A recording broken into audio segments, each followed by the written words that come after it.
Hello students, क्या हाल चाल। उम्मीद करते हैं आप लोग बढ़िया होंगे, अच्छे होंगे और अपना एग्जाम का तैयारी एकदम बेहतरीन तरीका से कर रहे होंगे। तो आज फिर हम आप लोगों के समक्ष उपस्थित हुए हैं एक नए लेक्चर के साथ।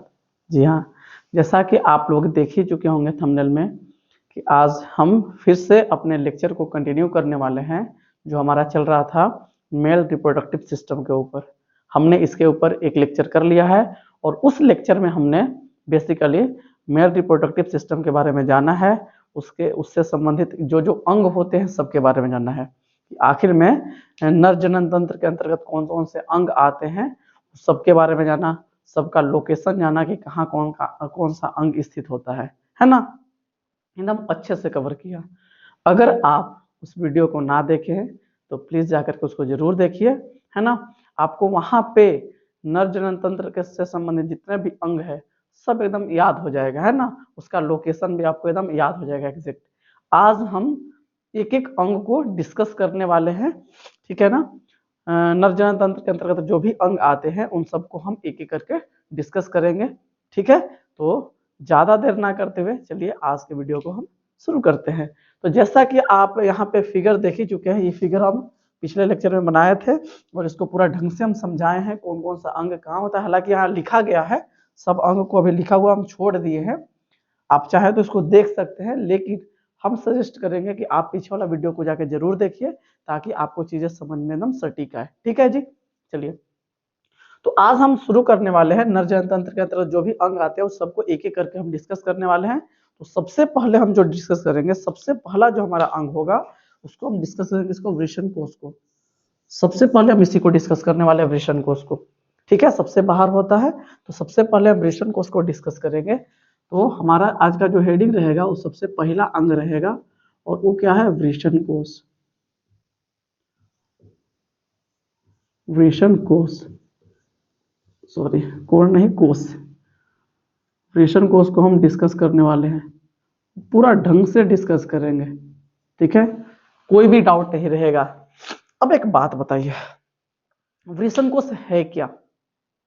सबसे पहला सवाल तो यही उठता है कि वृषण कोष है क्या। हालांकि हम इसके बारे में थोड़ा सा पिछले लेक्चर में बात किए थे कि वृषण कोष होता है एक थैलीनुमा संरचना, है ना।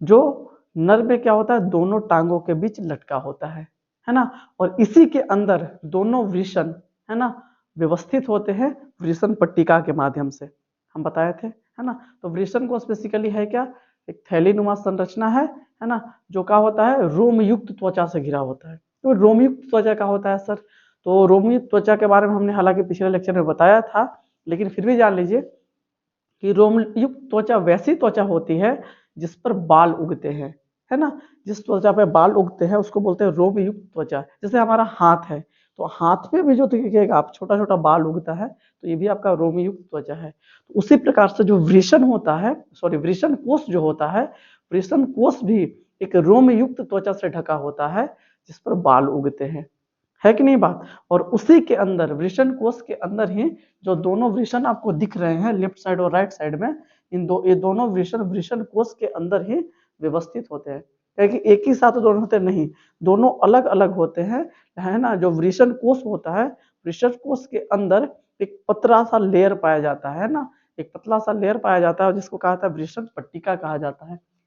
जैसे मान लीजिए वृषण कोष है, वृषण कोष के अंदर यहाँ पे एक पतला सा लेयर पाया जाता है और इसके एक साइड एक वृषण और दूसरे साइड एक दूसरा वृषण होता है, ठीक है। इस प्रकार से होता है। तो अगर वृषण कोष के बारे में लिखना चाहें एक मतलब छोटा छोटा सा इंफॉर्मेशन पॉइंट बाय पॉइंट हम लिखेंगे ताकि आपको चीजें ज्यादा समझ में आए, ठीक है। तो सबसे पहला अगर लिखे वृषण कोष के बारे में तो क्या लिखेंगे कि यह एक थैलीनुमा संरचना है, यह एक थैलीनुमा संरचना है, यह एक थैलीनुमा संरचना है जो रोमयुक्त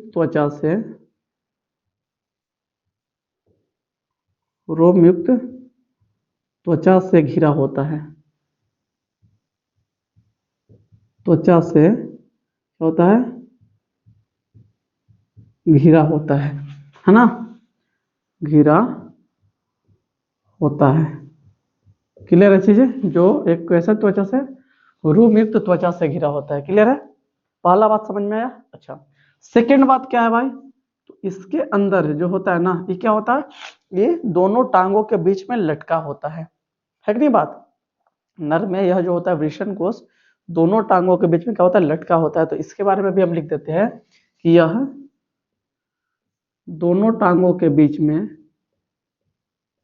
दोनों टांगों के बीच, टांगों के बीच लटका होता है, लटका होता है। सही है, सेकंड पॉइंट हमने जाना इसके बारे में। थर्ड पॉइंट क्या है जी, दोनों टांगों के बीच लटका होता है, ठीक है, सेकंड पॉइंट क्लियर हुआ। थर्ड पॉइंट क्या है, इसमें क्या होता है, इसमें दोनों वृषण, दोनों वृषण है ना, किसके माध्यम से, वृषण पट्टिका के माध्यम से व्यवस्थित होते हैं। जैसे मान लीजिए थैलीनुमा संरचना है और इसमें एक पतला सा लेयर रहता है बीच, जिसे वृषण पट्टिका बोलते हैं, और दोनों तरफ एक एक वृषण क्या होता है, व्यवस्थित होता है ना, स्थित होता है। तो क्या बोलेंगे, इसमें दोनों वृषण, इसमें दोनों वृषण, दोनों वृषण वृषण पट्टिका के माध्यम से, वृषण है ना, वृषण पट्टिका,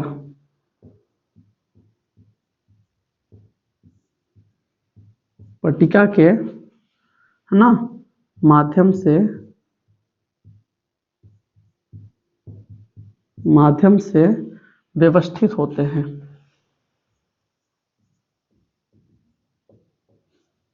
व्यवस्थित होते हैं। ठीक है, इसमें जो दोनों वृषण हैं वो वृषण पट्टिका के माध्यम से व्यवस्थित होते हैं, बढ़िया से एकदम, कोई दिक्कत नहीं है। तो इतना बात हम लोगों ने किसके बारे में जाना, वृषण कोश के बारे में जाना। सिंपल सिंपल बातें थी, ज्यादा कुछ था नहीं लेंदी। ठीक है, सिंपल बात क्या जाना कि यह एक थैलीनुमा संरचना है जो रोमयुक्त त्वचा से घिरा होता है। जाहिर सी बात है भाई, जो वृषण होता है वो क्या होता है, थैली के जैसा संरचना होता है, और वो क्या ऐसा त्वचा से घिरा होता है जिसपे बाल उगते हैं। ठीक है, सेकंड पार्ट का, यह दोनों टांगों के बीच लटका होता है, आप जानते हैं इसके बारे में। और इसके अंदर जो दोनों वृषण होते हैं वो वृषण पट्टिका के माध्यम से क्या होते हैं, व्यवस्थित होते हैं। क्लियर है जी? तो ये 3 पॉइंट हम लोगों ने किसके बारे में जाना, वृषण कोश के बारे में जाना। क्लियर है?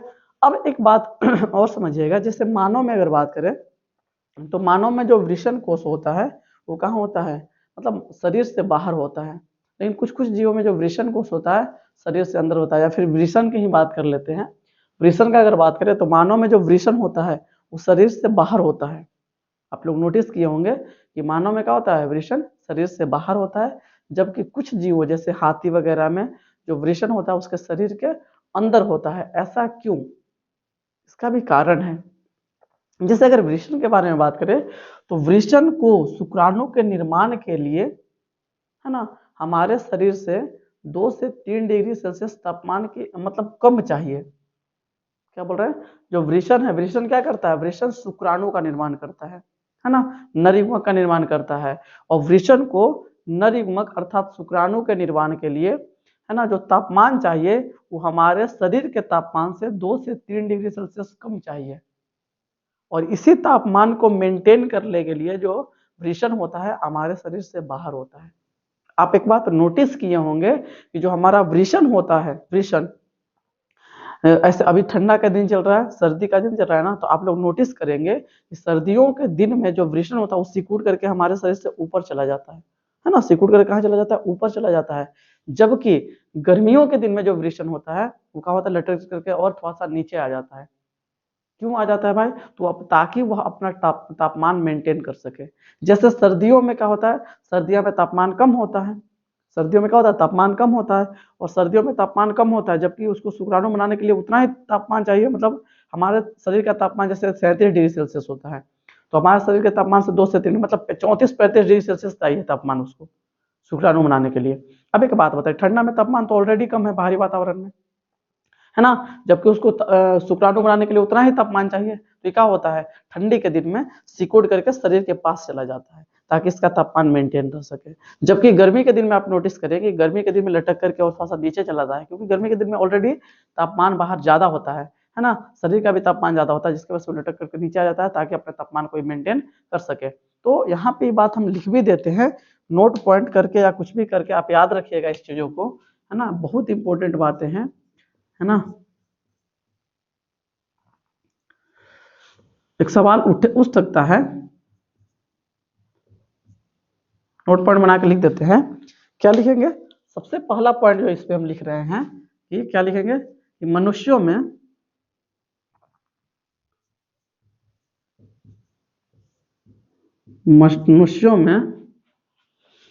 वृषण कोश या वृषण शरीर के एक मिनट, मनुष्यों में वृषण उनके शरीर से बाहर होता है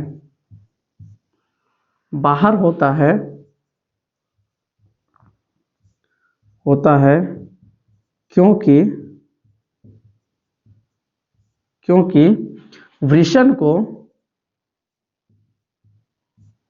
वृषण को शुक्राणु यानी नर युग्मक बोल लेते हैं, वृषण को नर युग्मक ब्रैकेट में क्या लिख देंगे? शुक्राणु, है ना।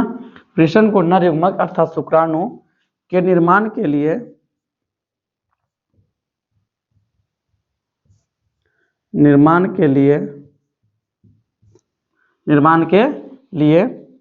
ना, शुक्राणु के निर्माण के लिए दो से मतलब हमारे शरीर की उपेक्षा, निर्माण के लिए हमारे शरीर की उपेक्षा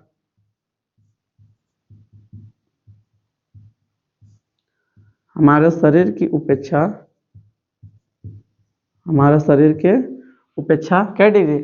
2 से 3 डिग्री सेल्सियस कम तापमान की आवश्यकता होती है।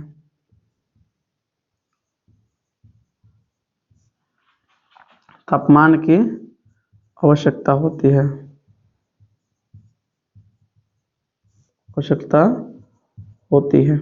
क्लियर है चीजें जी?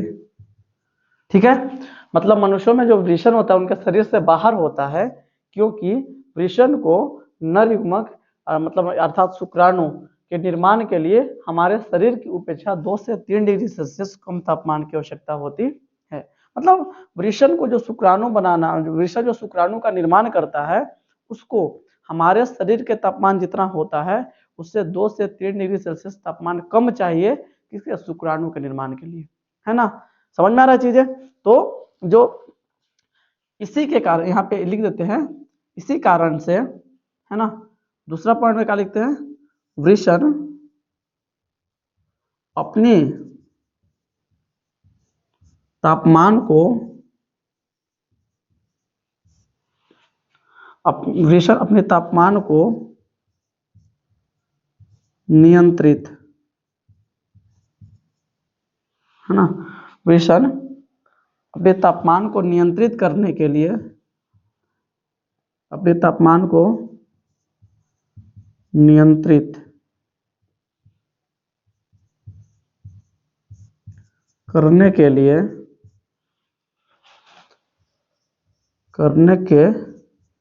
लिए है ना, वृषण अपने तापमान को क्या करने के लिए? नियंत्रित करने के लिए क्या करता है ना, सिकुड़ता, मतलब नियंत्रित करने के लिए क्या करता है? नियंत्रित करने के लिए ठंडे के दिनों में, नियंत्रित करने के लिए वृषण अपने तापमान को नियंत्रित करने के लिए सर्दियों के दिनों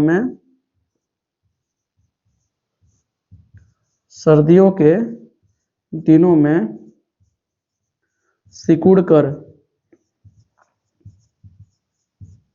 ऊपर, है ना, ऊपर ना बोल के बोल सकते हैं सिकुड़कर शरीर के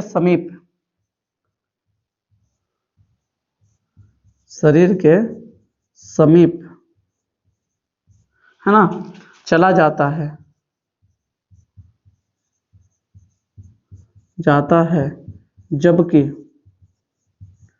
जबकि गर्मियों के दिनों में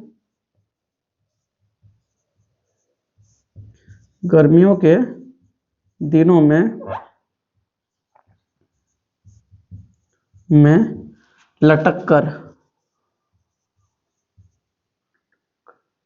लटक लटक लटक कर और नीचे आ जाता है, और नीचे आ जाता है। सही है जी। तो ये होता है वृषण के बारे में।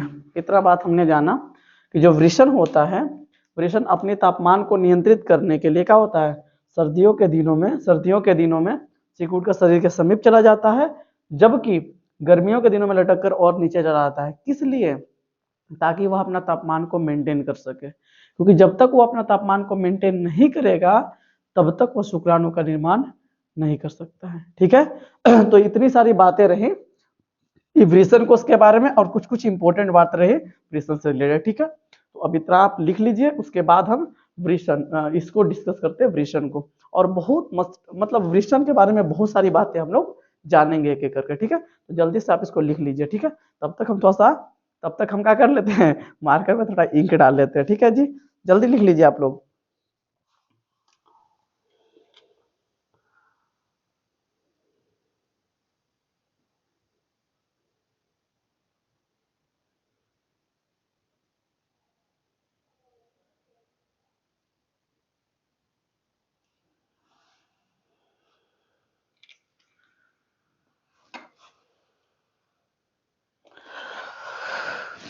लिख, उम्मीद करते हैं लिख लिए होंगे।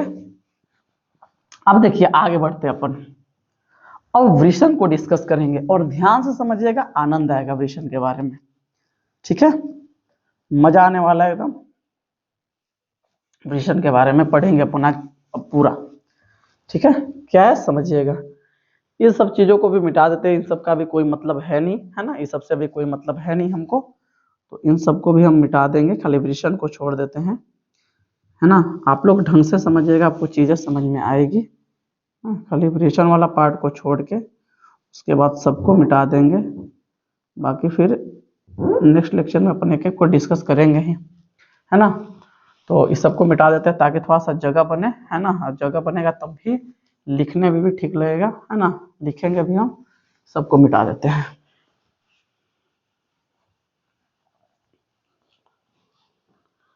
ठीक है, आप लोग प्लीज जाके पीछे वाला वीडियो देख करके और डायग्राम बना लीजिएगा। ठीक है ना, डायग्राम बहुत इंपॉर्टेंट है, नहीं अगर बनाए होंगे तो प्लीज बना लीजिएगा ना, अच्छे से बनाइएगा देख के डायग्राम, उसके बाद पढ़िएगा। चलिए देखिए आगे, अब अपन बात करते हैं प्योर वृषण के ऊपर। यही मेरा वृषण है। ठीक है, ध्यान से तो समझिए, आनंद आएगा। वृषण के बारे में अगर बात करें, है ना, बहुत सारी चीजें वृषण के बारे में, और सारी बात को जानेंगे भी हम, है ना। तो अगर वृषण के बारे में बात करें तो वृषण जो होता है वो क्या, दो स्तरों से, मतलब सघन संयोजी उत्तक के दो स्तरों से घिरा होता है ना। वृषण क्या होता है, सघन। आप पहले वृषण के बारे में कुछ कुछ चीजें बेसिक बेसिक बातें जान लेते हैं। वृषण है क्या, तो वृषण जो है वो नर का प्राथमिक लैंगिक अंग है। क्यों है प्राथमिक लैंगिक अंग, क्योंकि वृषण के अंदर ही नर युग्मक अर्थात शुक्राणु का निर्माण होता है, और चूंकि वृषण के अंदर शुक्राणु का निर्माण होता है, इसलिए वृषण को नर का प्राथमिक लैंगिक अंग कहा जाता है। ठीक है ना, तो वृषण के बारे में कुछ कुछ चीजें हम लिखते भी चलेंगे साथ साथ, है ना, ताकि आपको चीजें समझ में ज्यादा आए। तो दूसरा अपन डिस्कस करने वाले हैं वृषण को। ठीक है, तो वृषण के बारे में सबसे पहली बात क्या पता चल रही है हमको, सबसे पहली बात पता चल रही है कि जो वृषण है यह नर का क्या है, प्राथमिक लैंगिक अंग है। तो सबसे पहली बात हम लिखेंगे कि यह, है ना, यह नर का प्राथमिक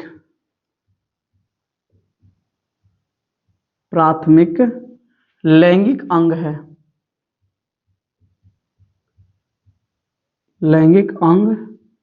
है, है। क्यों है जी, क्योंकि इसमें नर युग्मक, क्योंकि इसमें नर युग्मक, इसमें नर युग्मक, नर युग्मक, नर युग्मक को क्या बोलते हैं? शुक्राणु, शुक्राणु का निर्माण होता है। ठीक है जी, निर्माण होता है। तो जो वृषण है, वृषण क्या है? नर का प्राथमिक लैंगिक अंग है। क्यों है? क्योंकि इसमें नर युग्मक यानी शुक्राणु का क्या होता है? निर्माण होता है। क्लियर है जी? आप इस बात को ध्यान में रखिएगा कि नर युग्मक का निर्माण होता है, इसलिए इसको क्या कहता है? प्राथमिक लैंगिक अंग। क्लियर है जी? चीजों को आप लोग याद रखिएगा ढंग से।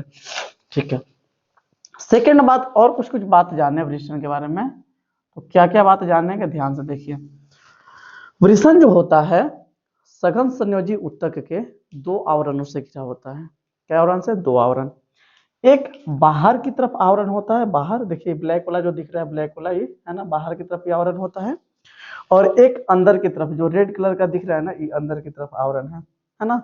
तो जो बाहर की तरफ आवरण होता है ना, जो बाहर वाला जो आवरण है वृषण के, इसको बोलते हैं tunica vaginalis. Tunica, tunica vaginalis, tunica vaginalis,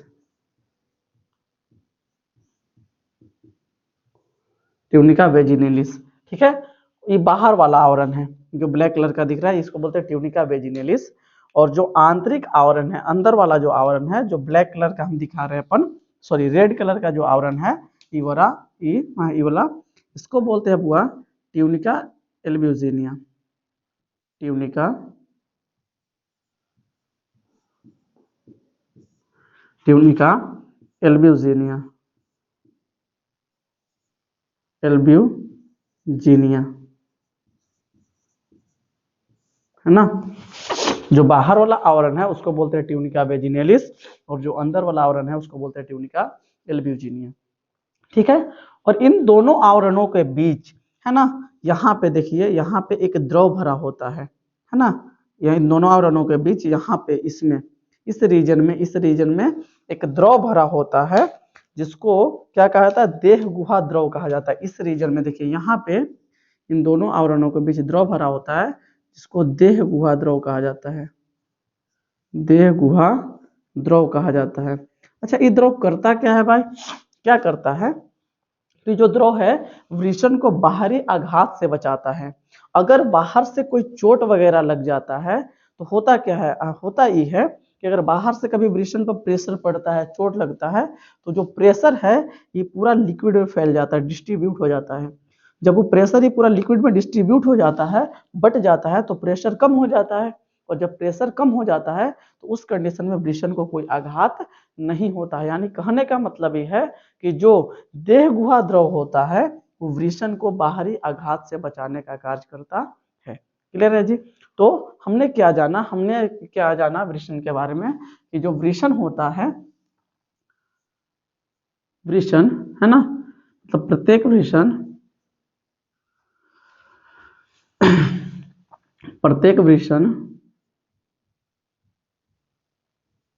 प्रत्येक वृषण सघन संयोजी ऊतक के, सघन संयोजी ऊतक के दो आवरणों से घिरा होता है ना, दो आवरणों से घिरा होता है, घिरा होता है। ठीक है, कौन कौन से आवरण होते हैं भाई जिससे घिरा होता है? तो सबसे पहला जो आवरण होता है, सबसे पहला जो आवरण होता है ना, सबसे पहला जो आवरण होता है उसको बोलते हैं tunica vaginalis. Tunica, tunica vaginalis, vaginalis, है ना, ट्यूनिका वेजिनेलिस। और दूसरा जो आवरण होता है वो अंदर की ओर होता है, उसको बोलते हैं ट्यूनिका एल्ब्यूजिनिया। दूसरा जो आवरण होता है दूसरा आवरण जो होता है क्या होता है, अंदर की ओर होता है, उसको बोलते हैं कुछ tunica, tunica sorry tunica albuginea, albuginea. ठीक है। अच्छा जो ट्यूनिका वेजिनेलिस होता है, ट्यूनिका वेजिनेलिस जो होता है ये कहाँ होता है बुआ? तो जो ट्यूनिका वेजिनेलिस जो दिख रहा है आपको, ये बाहर की ओर होता है, बाहर की ओर होता है, और ये पतला आवरण होता है ना, है ना। ये जो होता है ये बाहर की ओर होती है ना, बाहर की ओर पतली आवरण होती है ये, बाहर की ओर, बाहर की ओर ना पतली आवरण है ये ना, पतली, पतली आवरण है। सही है, समझ में आ रहा है चीजें। जो ट्यूनिका वेजिनेलिस होता है वो क्या होता है, बाहर की ओर होता है, बाहर की ओर होता है, वो कैसा आवरण है, पतला आवरण है। और ट्यूनिका एल्ब्यूजिनिया जो होता है वो अंदर की ओर होता है, क्या होता है, अंदर की ओर, है ना, अंदर की ओर होता है। क्लियर है चीजें जी? अच्छा, अंदर की ओर होता है ये, ट्यूनिका एल्ब्यूजिनिया अंदर की ओर होता है, जबकि ट्यूनिका वेजिनेलिस बाहर की ओर दिख रहा है। अच्छा इन दोनों आवरणों के बीच में, है ना, क्या भरा होता है, एक तरल भरा होता है, एक द्रव भरा होता है, जिसको देह गुहा द्रव कहा जाता है, जो वृषण को बाहरी आघात से बचाता है कि नहीं बात? तो क्या लिखेंगे, इन दोनों, क्या लिखेंगे, इन दोनों, इन दोनों परतों के बीच, है ना, इन दोनों आवरणों के बीच, इन दोनों आवरणों के बीच, इन दोनों आवरणों के बीच एक तरल, एक तरल भरा होता है,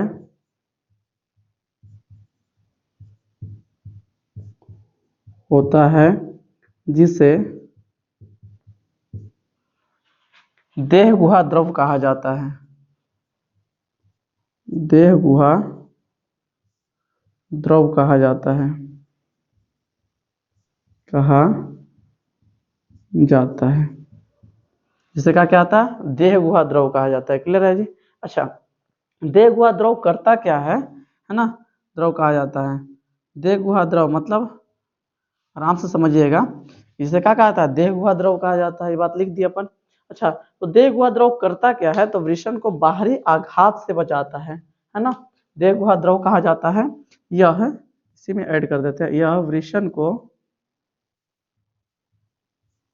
वृषण को बाहरी आघात से, है ना, देह गुहा द्रव कहा जाता है जो वृषण को, जो कर दीजिए, जो वृषण को, जो वृषण को कुछ बाहरी आघात से, बाहरी आघात से रक्षा करता है, रक्षा करता है। ठीक है जी? तो ये बात हम लोगों ने जाना, है ना। अब आगे समझते हैं, थोड़ा सा अंदर इंटर करें वृषण के, हम बाहर से चल रहे हैं अंदर की ओर चल रहे हैं ना, अब थोड़ा सा अंदर इंटर करें वृषण इसके, तो आप लोग ध्यान से देखिए, तो अंदर की ओर आप देख रहे होंगे, तो जो ट्यूनिका एल्ब्यूजिनिया है अंदर की ओर का है, वृषण के अंदर की ओर धस गया है, देखिए धस के, और धस धस करके देखिए एक पट्टी के रूप में निर्माण किया है ना, ये दिख रहा है, एक पट्टी बनाया है, इस पट्टी को बोलते हैं वृषण पट्टिका, है ना, क्या बोलते हैं, वृषण पट्टिका। तो यहाँ पे याद रखिएगा कि जो है ना, दिख रहा है ना, जो ट्यूनिका एल्ब्यूजिनिया है वो अंदर की ओर धस गया है, देखिए अंदर की ओर रेड कलर का दिख रहा होगा, वृषण के अंदर की ओर धस गया है ना, और धस करके एक पट्टी लेखा संरचना बनाता है, जिसको क्या कहता है, वृषण पट्टिका कहा जाता है। तो इसको यहाँ पे लिख देते हैं हम, ये जो दिख रहा है ना ये रेड कलर का, इसको बोलते हैं वृषण पट्टिका, क्या बोलते हैं जी, वृषण पट्टिका, वृषण पट्टिका। तो क्या लिखेंगे हम कि ट्यूनिका एल्ब्यूजिनिया अंदर की ओर धस करके, है ना, वृषण पट्टिका का निर्माण करता है, और जो वृषण पट्टिका है, वृषण पट्टिका है वो वृषण के समस्त ऊतक को, जितने भी ऊतक होते हैं वृषण के समस्त ऊतक को लगभग 200 से 250, है ना, कक्षों में डिवाइड कर देता है, बांट देता है। ये जो दिख रहा है ना, एक पहला कक्ष, सेकंड कक्ष, थर्ड कक्ष, फोर्स, ऐसे कर करके वो 2.5 मतलब 200 से 250 कक्षों में डिवाइड कर देता है। हम यहाँ भले 3-4 बनाए हैं, 4 बनाए हैं, लेकिन ऐसा मत समझिए कि वृषण में 4 ही कक्ष होते हैं, नहीं, ऐसा ऐसा लगभग 250 कक्ष होता है बाबू। समझ में आ रहा है चीजें, है ना। तो यहाँ पे ये बात हम लिखते हैं कि जो ट्यूनिका एल्ब्यूजिनिया है, क्या ट्यूनिका एल्ब्यूजिनिया, हम लिखेंगे इस बात को कि ट्यूनिका एल्ब्यूजिनिया,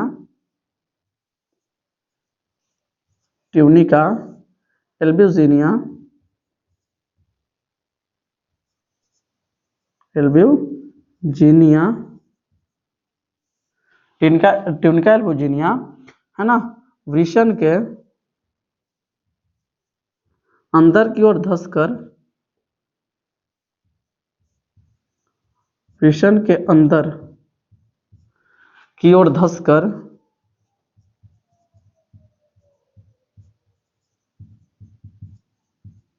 वृषण के अंदर की ओर धंसकर किसका निर्माण करता है भाई, धंसकर क्या, वृषण पट्टिका का निर्माण करता है। ठीक है जी, धंसकर वृषण पट्टिका का निर्माण करता है। किसका निर्माण करता है, तो वृषण पट्टिका का निर्माण करता है ना, पट्टिका का निर्माण करता है, सही है, निर्माण करता है, सही है जी। समझ में आ रहा है चीजें, क्लियर है ना। मतलब जो ट्यूनिका एल्ब्यूजिनिया दिख रहा है आपको, ये ट्यूनिका एल्ब्यूजिनिया अंदर की ओर धंस करके, देखिए धंस करके इसका निर्माण किया वृषण पट्टिका का। किसका निर्माण किया, वृषण पट्टिका का। जो वृषण पट्टिका ही क्या करता है, वृषण के समस्त ऊतक को लगभग 200 से 250 पालियों में या 200 से 250 कक्षों में विभक्त कर देता है, जिसको क्या कहता है, वृषण पिंडक या वृषण पालिका कहता है। जो वृषण पट्टिका दिख रहा है आपको, ये वृषण पट्टिका है ना, वृषण के समस्त ऊतक को क्या करता है, लगभग 200 से 250 पालियों में विभक्त करता है, 200 से 250 कक्षों में विभक्त कर देता है ना, 250 कक्षों में विभक्त कर देता है, जिसको क्या कहा जाता है, जिसको कहा जाता है वृषण पालिका, वृषण पालिका। ठीक है ना, वृषण पालिका कहा जाता है। समझ में आ रहा है चीजें, क्या बोल रहे हैं अपन, कोई दिक्कत नहीं ना है। हम क्या बोले कि जो वृषण पट्टिका है, वृषण के पूरे ऊतकों को, है ना, पूरा जो ऊतक है उसको लगभग 200 से 250 कक्षों में विभक्त कर देता है, जिसको वृषण पालिका या वृषण पिंडक भी कहा जाता है। तो इसके बारे में भी हम लिखेंगे, हैं, क्या बोल लिखेंगे कि वृषण पट्टिका, वृषण पट्टिका, है ना, वृषण के समस्त ऊतकों को, वृषण के समस्त ऊतकों को लगभग 250, है ना, 200 से 250 भी लिख सकते हैं आप, लगभग 250 लिख दिए, लगभग 250 कोची में कक्षों में बांट देता है ना, बांट देता है, जिससे क्या कहा था वह, वृषण पिंडक, जिसे वृषण पिंडक या फिर वृषण पालिका कहा जाता है, पालिका कहा जाता है। समझ में आई चीजें। तो तीसरा बात हम लोगों ने जाना कि जो यहाँ पे जो ट्यूनिका एल्ब्यूजिनिया है, ट्यूनिका एल्ब्यूजिनिया क्या करता है, वृषण के अंदर की ओर धंस करके किसका निर्माण करता है, वृषण पट्टिका का निर्माण करता है। और यह वृषण पट्टिका वृषण के समस्त ऊतकों को 200 से 250, है ना, कक्षों में विभाजित कर देता है, बांट देता है, और जिसे क्या कहता है, वृषण पालिका या फिर वृषण पिंडक कहा जाता है, या कहा जाता है वह वृषण पिंडक, वृषण पिंडक कहा जाता है। ठीक है, समझ में आ रहा है चीजें। अच्छा, आगे अगर बढ़ेंगे अपन थोड़ा सा और आगे अंदर चले हम, तो आप देख पा रहे होंगे कि जो भी वृषण पिंडक है, जो भी वृषण पालिका है, दिख रहा है ना, ये वृषण पालिका है एक, इस वृषण पालिका के अंदर क्या रहता है, शुक्रजन नलिकाएं रहता है ना। प्रत्येक वृषण पालिका के अंदर क्या रहती है, 1 से 3 शुक्रजन नलिकाएं रहते हैं, 1 या 3 गो, 1 2 3 कुछ भी हो सकता है, 1 से 3 शुक्र जन नलिकाएं रहती है। तो यहाँ पे जो दिख रहा है ना, ये जो शुक्र जन नलिका है, ये सब जो नली दिख रहा है ये सब है शुक्र जन नलिका। और एक वृषण पिंडक के अंदर लगभग 1 से 3 शुक्र जन नलिकाएं रहती है। जो वृषण पिंडक दिख रहा है आपको, इस वृषक पिंडक के अंदर क्या होता है भाई, तो 1 से 3 क्या होती है, शुक्र जन नलिकाएं होती है। शुक्र जन नालिकाएं, शुक्र जन नलिकाएं है ना होती है। समझ में आ रहा है ना, वृषण पिंडक के अंदर, प्रत्येक वृषण पिंडक के अंदर क्लियर है, 1 से 3 शुक्र जन नलिकाएं होती है। और शुक्र जन नलिकाओं के अलावा जो वृषण पिंडक में जगह बच जाता है उसको बोलते हैं अंतराली अवकाश। कहने का मतलब है कि जैसे मान लीजिए वृषण पिंडक है, जैसे वृषण पिंडक है, आराम से समझते चलिएगा। हमने एक वृषण पिंडक बनाया है ना, ऐसे आराम से। इस वृषण पिंडक में होगा क्या, इस वृषण पिंडक में शुक्र जन नलिका होगा। हम एक को उठा लिए, एक को यहाँ बना दिए, सही है। अब इस वृषण पिंडक में होगा क्या, तो इस वृषण पिंडक में शुक्र जन नलिका होगा, है ना। मान लीजिए एक शुक्र जन नलिका ई है, एक शुक्र जन नलिका है ना, एक और बना लीजिए,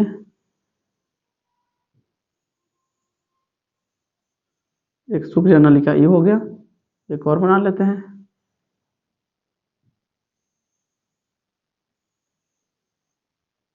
एक से 3 शुक्र जन, मतलब 3 को शुक्र जन नलिका है ना। जो तीनों दिख रहा है सब शुक्र जन नलिका है, ठीक है। अब इस ई जो दिख रहा है ना, यह ई जो है ना, ई वाला ई, इसको आप इसको क्या बोलते हैं अपन, इसको बोलते हैं वृषण पिंडक। यही आपका है क्या कुछ, वृषण पिंडक, या फिर इसी को बोलते हैं वृषण पालिका, वृषण पालिका, सही है। अच्छा, और इसके अंदर है ना, इसके अंदर देखिए सब जो दिख रहा है ना नली, यह शुक्रजन नलिका, इसके अंदर क्या है, यह शुक्रजन नलिका, शुक्रजन नलिका। और यही शुक्रजन नलिका क्या करता है, शुक्राणु का निर्माण करता है ना। शुक्रजन नलिका में ही क्या होता है, शुक्राणु का निर्माण होता है। तो जो शुक्रजन नलिका है इसमें क्या होता है, इसमें होता है शुक्राणु का निर्माण। कैसे होता है आगे समझेंगे इस चीजों को, लेकिन ये जान लीजिए कि इसमें क्या होता है, शुक्राणु का निर्माण होता है, ठीक है। इसमें शुक्राणु का निर्माण होता है, क्लियर है। अच्छा एक बात बताइए, तो शुक्रजन नलिका के अलावा है ना, वृषण पिंडक में शुक्रजन नलिका के अलावा खाली स्थान बच गया। देखिए यहाँ पे शुक्रजन नलिका के अलावा इसमें क्या बच गया, ये सब खाली स्थान बच गया। इसको हम डॉट डॉट से ऐसे मतलब दिखा रहे हैं, है ना। ये सब दिख रहा है, एक तरह की कोशिकाएं होती है ये, इसको हालांकि हम बोलेंगे अंतराली कोशिका, आगे बताएंगे इसके बारे में हम। तो यहाँ पे दिख रहा है ना, ये सब खाली स्थान बच गया है ना, शुक्रजन नलिका के अलावा इसके अंदर खाली स्थान बच रहा है, ठीक है ना। तो वृषण पालिका के अंदर या वृषण पिंडक के अंदर जो शुक्रजन नलिकाओं के अलावा जो खाली स्थान बच जाते हैं उसको कहा जाता है अंतराली अवकाश।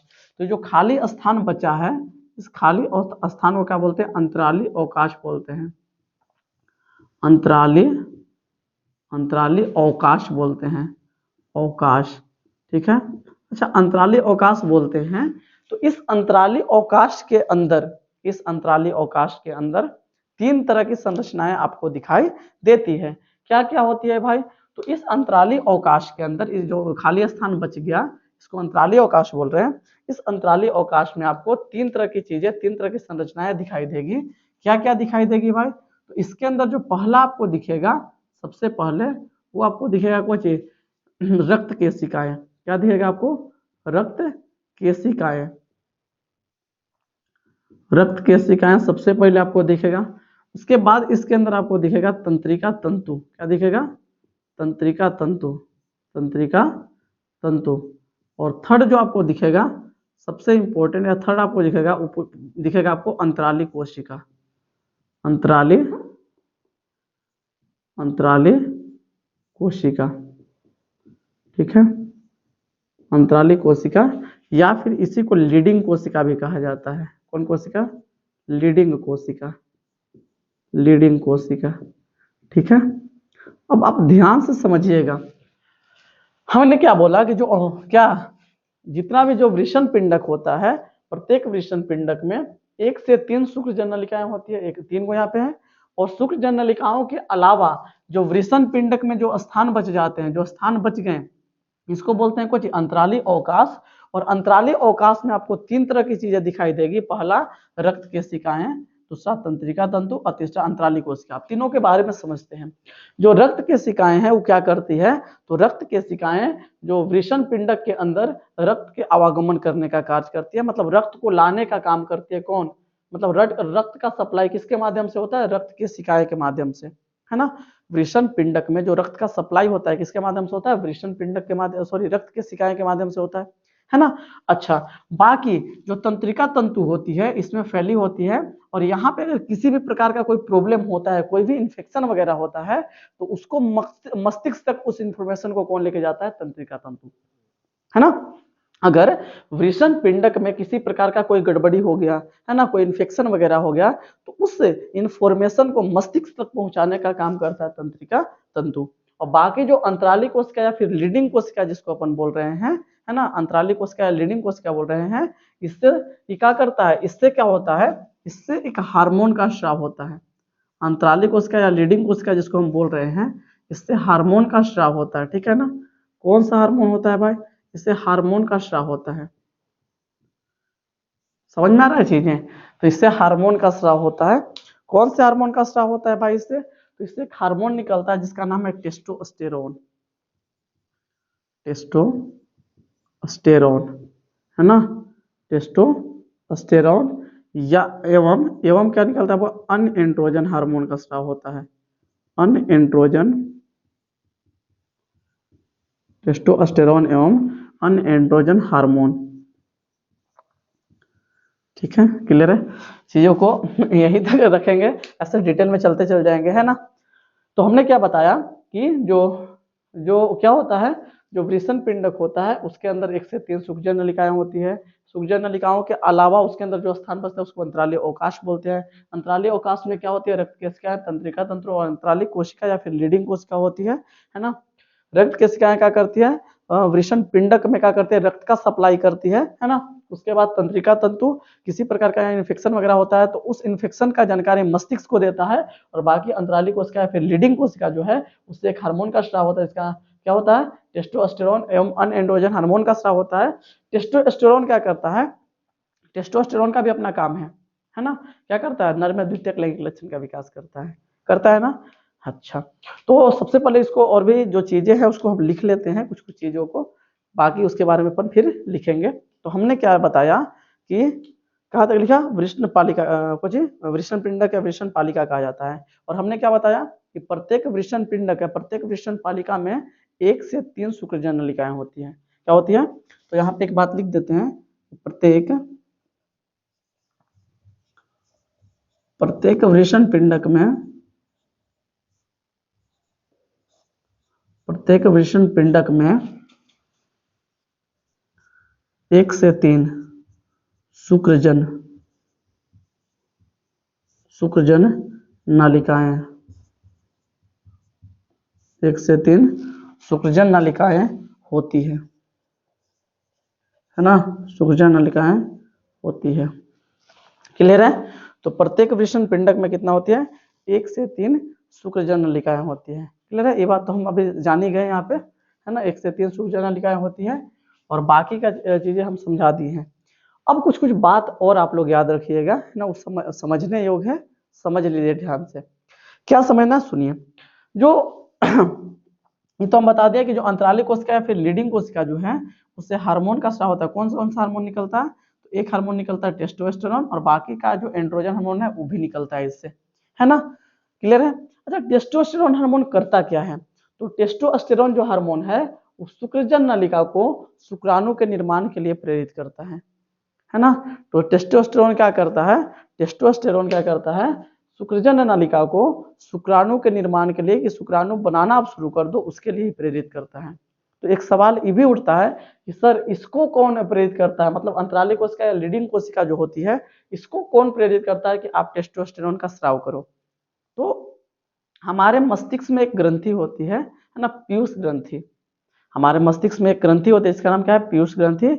इस पीयूष ग्रंथि से 2 तरह के हार्मोन का स्राव होता है, एक होता है LH और दूसरा होता है ICSH, है ना। हमारे मस्तिष्क में क्या होती है, जो हमारा मस्तिष्क होता है, मस्तिष्क में ग्रंथि होता है पीयूष ग्रंथि, आराम से समझिएगा। कौन ग्रंथि होता है भाई? पीयूष ग्रंथि। अब ये पीयूष ग्रंथि जो होता है, पीयूष ग्रंथि से दो हार्मोन निकलता है। एक हार्मोन निकलता है LH, है ना, और एक निकलता है ICSH एंड, यहाँ पे क्या लिखा है?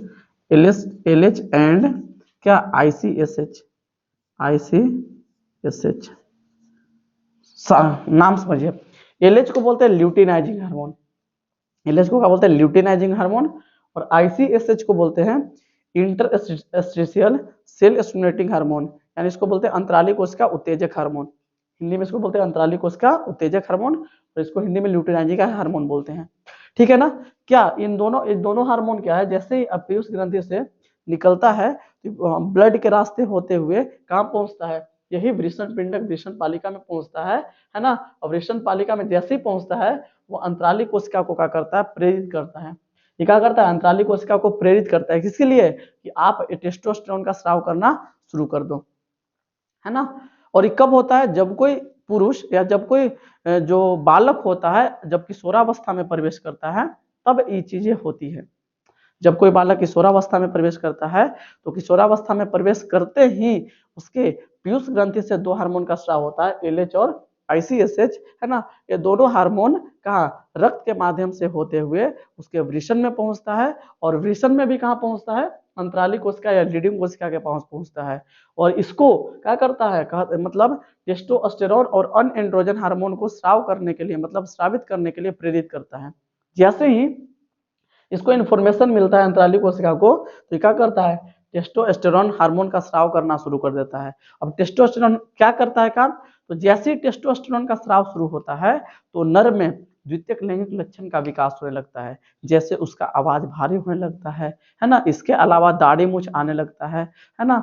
और जननांगी क्षेत्रों में बाल उगने लगता है, लिंग उधर, मतलब बहुत तरह की शारीरिक परिवर्तन देखने को मिलता है टेस्टोस्टेरोन की वजह से। और जो नर में होने वाला जो शारीरिक परिवर्तन होता है उसी को बोलते हैं द्वितीयक लैंगिक लक्षण। और द्वितीयक लैंगिक लक्षण का विकास करने के पीछे किसका योगदान होता है?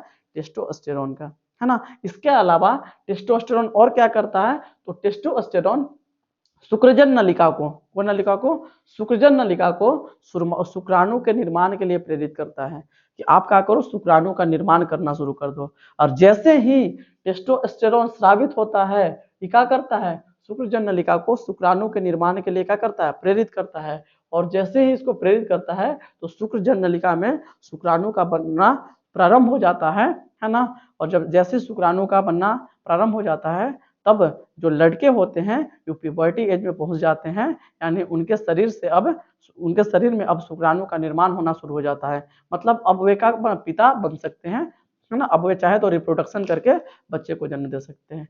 ठीक है, तो ये सब सारी चीजें होती है। क्लियर है? तो इतना इंफॉर्मेशन हम लोगों ने जाना किसके बारे में? वृषण के बारे में, है ना। इतना बातें जाना, और भी बहुत बहुत सारी बातें हैं, है ना। उसको हम नेक्स्ट लेक्चर में कवर करेंगे, क्योंकि लेक्चर ऑलरेडी बड़ा हो गया है, और ज़्यादा बताएंगे तो फिर दिक्कत होगी, अपलोड करने में समस्या होती है। इसलिए बाकी का जो बचा हुआ चीज़ें हैं कि आखिर में शुक्राणु का निर्माण कैसे होता है, किसमें? शुक्रजन नलिका में शुक्राणु का निर्माण कैसे होता है, उसको हम नेक्स्ट लेक्चर में कवर करेंगे। तो आप लोग प्लीज़ देखिएगा, जो शुक्रजन नलिका है शुक्राणु का निर्माण करता है ना, इसमें शुक्राणु का निर्माण होता है, इसमें शुक्राणु का निर्माण होता है, बिल्कुल होता है जी।